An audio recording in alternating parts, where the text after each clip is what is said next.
JK YouTube. அதாவது இந்த கூட்டத்துடைய நோக்கம், அதாவது செயல் வீரர்கள் வீராங்கனைகளுடைய ஆலோசனை கூட்டம். நகரப்பகுதியில் அந்த அடையாள அட்டை, அதாவது உறுப்பினர் அட்டை எல்லாம் அனைத்து பகுதியிலும் வழங்கப்பட்டிருக்கின்றதா, இன்னும் வழங்கவில்லையா என்பதை ஆராய்வதற்கும் ஆய்வு செய்வதற்கும் மத்திய சமயத்தில் வருகின்ற 16, 17, அதே போன்று 23, 24 நடைபெறுகின்ற சிறப்பு, அதாவது வாக்காளர் சரிபார்க்கக்கூடிய அந்த நிகழ்ச்சியையும் அதையெல்லாம் கண்காணிக்கக்கூடிய அளவுக்கு ஆலோசனை வழங்கக்கூடிய கூட்டமாக இன்றைக்கு இந்த கூட்டத்தை நகர கலைஞரும் மாவட்ட கலைஞரும் ஏற்பாடு செய்திருக்கிறார். இன்னைக்கு மின் இணைப்பு பார்த்தீங்கன்னா வாடகைதாரர்கள்லாம் வந்து உரிமையாளர் வந்து ஒன்றா இணைஞ்சிட்டாங்க. அதனால வாடகைதாரர்கள்லாம் வந்து அதிக மின் கட்டணம் செலுத்துறாங்க. இது வந்து பார்த்தீங்கன்னா ஏற்கனவே ஆட்சி வந்து 3 முறை விலைவாசி மின்சார கட்டணம் தொடர்ந்து அம்மாவுடைய ஆட்சி காலத்தில் மிக மின் மாநிலமாக இருந்தது. அண்டை மாநிலம் கிட்டத்தட்ட 10 அதாவது 1000 மெகாவாட் 100 மெகாவாட்டுக்கு மேலாக வெளியில கொடுத்துருந்தோம். அம்மாவுடைய ஆட்சியில மிக மின் மாநிலமா இருந்துச்சு, எடப்பாடியார் ஆட்சியில் கூட. ஆனா இப்போ பாத்தீங்கன்னா வாரத்துல 2 நாள் சரிபார்க்கணும் மின்சாரம் துண்டிப்பு, வாரம் 2 நாள் அறிவிப்பு இல்லாம இங்க மின்சார துண்டிப்பு ஏற்பட்டு கொண்டிருக்கின்றது. இது ஒரு பக்கம். அப்படி இருக்கும்போது சிறு குறு தொழில் விவசாயிகள்லாம் பயங்கர பெருமளையிலே பாதிப்படைகிறார். இதையெல்லாம் இன்றைக்கு தமிழகத்தை வழிநடத்தி கொண்டிருக்கிற முதலமைச்சருக்கு தெரிகிறதா, தெரியவில்லையா? அது அவருடைய நாலேஜுக்கு சென்று சேர்கிறதா என்பதே தெரியவில்லை.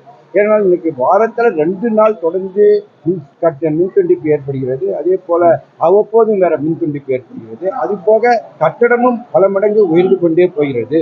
மக்களை பற்றி இவர்கள் சிந்திக்கிறார்களா என்பதை கூட நம்மால் சரியா அறிய முடியவில்லை. இவருடைய நோக்கம் என்னவென்றும் புரியவில்லை. அதிமுக உறுப்பினர்கள், புதிய உறுப்பினர்கள் சேர்க்கை எப்படி இருக்கு? இளைஞர்கள் வரணும்ன்றீங்க, அவங்களுக்கான பொறுப்புகள்லாம் இப்ப இளைஞர்களுக்கெல்லாம் நான் கூடுதலாக பொறுப்புகள் வழங்குவதற்கு பொதுச் செயலாளர்கள் அறிவுரைகளையும் ஆலோசனையும் வழங்கியிருக்காங்க. இளைஞர்கள் இன்றைக்கு ஆர்வமாக இருக்கின்றனர். இருந்தாலும் அவர்களுக்கு அந்த அதிகாரம் ஆரம்பத்திலேயே இன்றைய காலகட்டத்தில் இருக்கக்கூடிய இளைஞர்கள் விபரமானவர்கள், ஏதாவது பதவிகளை எதிர்பார்க்கின்றார்கள். அந்த விதத்தில் இன்னைக்கு மாவட்ட செயலாளர்கள், நகர செயலாளர்களிடம் அறிவுரை வழங்கப்பட்டிருந்தோம். அவர்களும் அதுக்கு தகுந்த நடவடிக்கை எடுத்து அதை போன்ற இளைஞர்களுக்கு பதவிகளை வழங்குவதற்கும் நடவடிக்கை மேற்கொண்டிருக்கின்றார்கள். இந்த அளவில் இன்றைக்கு இளைஞர்களை இந்த இயக்கத்தில் நாம் அண்ணா திராவிட முன்னேற்ற கழகத்தில் இளைஞர்களையும் பக்குவப்படுத்துவதற்கான அந்த நெறிமுறையில் நடைபெற்றுக் கொண்டிருக்கிறது. கண்டிப்பாக வருகின்ற 2026 நாங்கள் கடந்த காலங்களைப் போல சமய சந்தர்ப்பத்தினால் ஆட்சி கொண்டிருக்கிற திமுகவை கண்டிப்பாக தோற்கடிக்காமல் விடமாட்டோம். அடுத்து வரப்போகிறது எடப்பாடியார் தலைமையில் தமிழகத்தில் விழுந்தக்கூடிய ஆட்சி தான். அதிமுக கடந்த காலங்களில் பண்ண தவறுகளை சரி செய்யறதுக்கு எங்களுக்கு இவ்வளவு நாள் ஆயிருக்கு. கடந்த காலங்களில் எந்த தவறும் அண்ணா திராவிட முன்னேற்ற கழகத்தால் நடைபெறவில்லை. தவறுகளை நீங்கள் தான் திரித்துக் கொண்டு பத்திரிகை துறையில் இன்றைக்கு நீங்கள் இருப்பவர்கள் தவறுகளை எந்த தவறுகளை சொல்கிறீர்கள்? தவறுகள் அப்படிப்பட்ட தவறுகள் இதுவரை நடந்ததாக தெரியவில்லை. அதையெல்லாம் இன்றைக்கு வழிநடத்தக்கூடிய எங்களுடைய பொதுச் செயலாளர்கள் சரியாக எங்களை வழிநடத்தி கொண்டிருக்கின்றார்கள். ஆக அந்த விதத்தில் சென்று கொண்டிருக்கு. அது கடந்த காலங்களில் தவறு நடந்தது என்பதெல்லாம் பொய்யான செய்தி. கரெக்டா என்ன நடக்கணுமோ அந்த செய்தியை எப்படி வழி நடத்தணுமோ அதை கரெக்டா எடப்பாடியார் கொண்டு போயிருக்காரு. பெண்களுக்கான ஆட்சி நடக்குது என்று துணை முதலமைச்சர் உதயநிதி ஸ்டாலின் சொல்றாரு. பெண்களுக்கான ஆட்சி, பெண்களுக்கு ஆட்சி எல்லாம் அப்ப தாலிக்கு தங்கம் கொடுத்தது, பெண்களுக்காக பல திட்டங்களை கொடுத்தோம். அதாவது ஆடு மாடு ஆதரவற்ற பெண்களுக்கு ஆடு மாடுகளை கொடுத்தோம், கறவை மாடுகளை கொடுத்தோம், வீடு இல்லாத வீடு கொடுத்தோம், பெண்களுக்கு தான் கொடுத்தோம். இதெல்லாம் எதுக்குப்பா நிறுத்துறீங்க? பெண்களுக்கான திட்டம்ன்றீங்க ஒன்றும் இல்லை. இலவச பஸ் பாஸ்ன்னு அதை ஒரு கொடுத்துக்கிறீங்க, அது கூட டவுன் பஸ் கொடுத்துக்கிறீங்க. தாலிக்கு தங்க எல்லாம் நிறுத்திட்டீங்க. பெண்களை எப்படி நீங்க பெண்கள் ஆட்சின்னு சொல்லுவீங்க? பெண்களுக்கு கொடுத்த திட்டங்கள், பெண்களுக்கு தான் மிக்சி கிரைண்டர் ஃபேன் எல்லாம் வீட்டுக்கு கொடுத்தாங்க. இந்த திட்டம் எல்லாம் நீங்க எதனா உங்களால சொல்ல முடியும்? பெண்களுக்கு 1000 ரூபாய் கூட எத்தனை பேர் கொடுக்குறீங்க?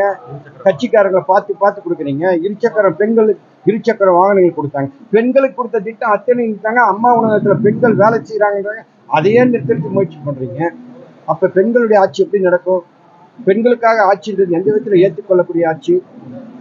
நீங்க பத்திரிகை துறையில நீங்க நியாயமா இதெல்லாம் சுட்டி காட்டணும். நீங்க தான் அதிக வாய்ப்பு தரணும்னு சொல்றீங்க. விஜய் கட்சி ஆரம்பிச்சதுனால இளைஞர்களுக்கு அதிமுக அப்படி சொல்லலைங்க. இப்ப இளைஞர்கள் பதவியை எதிர்பார்க்கிறாங்க. பதவி எதிர்க்கும்போது புது கட்சிக்கு போனா பதவி வருமானு நினைக்கிறாங்க. அதுதான் இளைஞர்களுடைய எண்ணங்கள், ஓட்டம் எல்லாம் இருக்கு. ஆக அதனால நாங்களும் இளைஞர் பாசறை, இளம்பெண்கள் பாசறை இதெல்லாம் நாங்க வச்சிருக்கோம். இதிலே நாங்க பொறுப்புகளை கொடுத்துருக்கோம். இளைஞர்கள் அதிமுக எந்த இளைஞரும், எந்த குடும்பத்துல இருக்கிற இளைஞரும் யாருமே திசை திரும்பி வேற கட்சிக்கோ புது கட்சிக்கோ இணைந்துதான் நீங்க எங்கன்னா சுட்டி காமிக்க முடியுமா? இதே குடியாத்தத்துல கூட பாத்தீங்கன்னா இளைஞர்கள் எல்லாம் கூட இன்னைக்கு எந்த குடும்பத்துல இருக்கிறவங்க கட்சிக்காரங்க போனதா இல்ல, திமுக போயிருக்காங்க, மற்ற இதர கட்சியிலிருந்து போயிருக்காங்க பசங்க கூட. ஆனா அதிமுக சொல்ல முடியுமா இங்க இதே குடியாத்தூர்ல கூட அந்த அளவுக்கு கட்டுக்கோப்போட அண்ணா திராவிட முன்னேற்ற கழகம் பொதுச்செயலாளர் எங்களை வழிநடத்தி கொண்டு சார், இப்போ முதல்வர் வந்து பாத்தீங்கன்னா வெளிநாட்டுக்கு போயிட்டு பல்வேறு தொழில் திட்டங்களை வந்து கொண்டு வராரு. ஆனா இங்க இருக்கிற தனியார் நிறுவனம் வந்து பாத்தீங்கன்னா போராட்டம் நடந்துட்டு இருக்கு. இப்போ ஏற்கனவே ஆரம்பிச்சது. அது ஆனா அந்த ஒரு எந்த ஒரு நடவடிக்கை எடுக்காத இருக்காங்க. அதுதான் இப்ப அவங்க வெளிநாட்டு பயணங்களை பத்தி நம்ம பொதுச்செயலாளர் அப்பப்போ சுட்டி காட்டுகிறார். எதுக்கு வெளிநாட்டுக்கு போறாங்க எதுக்கு வராங்க அப்படின்னு சொல்லிட்டு அப்பப்போ எங்க பொதுச்செயலாளர் கரெக்டா ஆணைத்தரமா ஆதாரப்பூர்வமா பேசுறாரு. ஆக அதெல்லாம் எங்க பொதுச்செயலாளர் அதுக்கு பதில் கொடுத்துட்டு தான் இருக்காரு. முதல்வர் வந்து வெளிநாட்டுக்கு போயிட்டு இந்தியாவில் வந்து தமிழ்நாட்டில் வந்து தொழில் தொடர்றதுக்கான ஏற்பாடுகள் செஞ்சுட்டு வராரு. ஆனா இங்க இருக்கிற ஏற்கனவே ஒரு நடந்துட்டு இருக்க ஒரு நிறுவனம் வந்து ஃபெயிலியர் ஆயிட்டு மின்சார கண்டிப்பு மின்சார துண்டிப்பு இப்படி வாரத்துக்கு 2 நாள் மின்சாரம் இல்லை எப்படி சிறு தொழில் குறு தொழில் எப்படி நடக்கும்? இவங்க இதை வந்து கான்சன்ட்ரேஷன் பண்ண மாட்டேங்கிறாங்க. இருக்கக்கூடிய முதலமைச்சர் வந்து இதை கான்சன்ட்ரேஷன் பண்ணணும். இந்த குறை குற்றங்கள் எல்லாம் கடந்த கால அதிமுக ஆட்சியில எடப்பாடி ஆட்சியில அம்மாவுடைய ஆட்சியில் இந்த குறை குற்றங்கள் இல்லை. ஆனா இன்னைக்கு இந்த குறை குற்றங்கள் இருக்கக்கூடிய சிறு சிறு நிறுவனங்கள் எல்லாம் மூடின்னு வராங்க. பெரிய பெரிய நிறுவனங்கள்லாம் கூட இன்னைக்கு சாம்சங் போன்ற நிறுவனங்கள்லாம் இன்னைக்கு பெரிய போராட்டம் அதெல்லாம் கண்டுக்கவே மாட்டேன்றாங்க. அப்படி எப்படி நம்முடைய தமிழ்நாட்டுக்கு புது தொழிற்சாலை வரும், புதுசா தொழிற்சாலை வரும்னு சொல்றாங்களே, எந்த விதத்துல அவங்களுக்கு தெரியாதா நாட்டு நடப்பு என்ன நடக்குது, தமிழ்நாட்டில் எப்படி இருக்கு தொழிற்சாலைங்க, எந்த அளவுக்கு மின்சாரம் இருக்குது, எந்த அளவுக்கு அவங்களுக்கு எல்லாம் தொழில் பாதிப்பு, இதெல்லாம் ஆய்வு சொல்றாங்களா இல்லையா? ஆய்வு செஞ்சுதான் புது கம்பெனி உள்ள வரும். அவர் எந்த அடிப்படையில் சொல்றாரு எவ்வளவு கம்பெனி வரும்னு தெரியல.